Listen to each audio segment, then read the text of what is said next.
খাওয়ার জন্য হচ্ছে বাবা হচ্ছে ডাটা ফেলাইছিল। দেখেন দুইটা দিকে আপনাদের দেখাই। একটা হচ্ছে এই পাশে যেটা আছে, এই পাশটা হচ্ছে লাল হয়ে গেছে, আর এই পাশটা হচ্ছে সবুজ আছে। কারণ এই পাশটা হচ্ছে বাড়ির ডালা কাঁচরাগুলো নামে, এই জন্য হচ্ছে ইয়ে আছে। আর এই পাশটা হচ্ছে আগে নিড়ানি দেওয়া হয়েছিল, কাজের ব্যস্ততার কারণে নিড়ানি দেওয়া হয় নাই। আজকে হচ্ছে যে লোকটাকে নেওয়া হয়েছে নিড়ানি দেওয়ার জন্য, লোকটা নিরোধ আছে।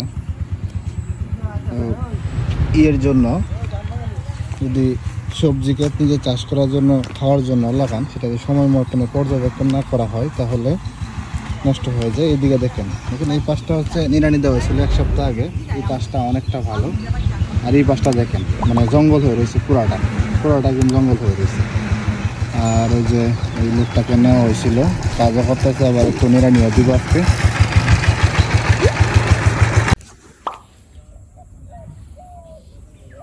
এই পাশটা হচ্ছে গতকালকে বাছা হয়েছিল।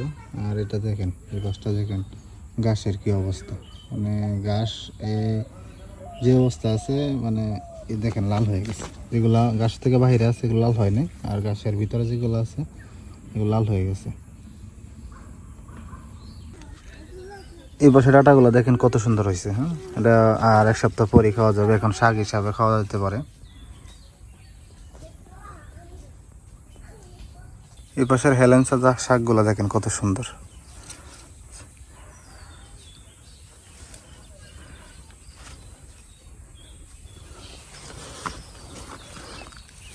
তারা 1 সপ্তাহ আগে নিয়ে আবার কামাচ্ছেন না, ধান টান কাজের জন্য নিরাইতে পারে নাই।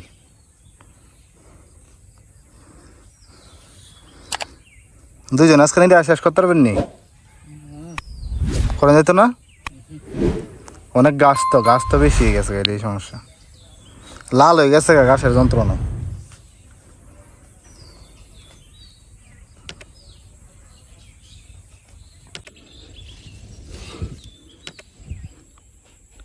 গাছের আম দিকে পচা পড়ে রয়েছে।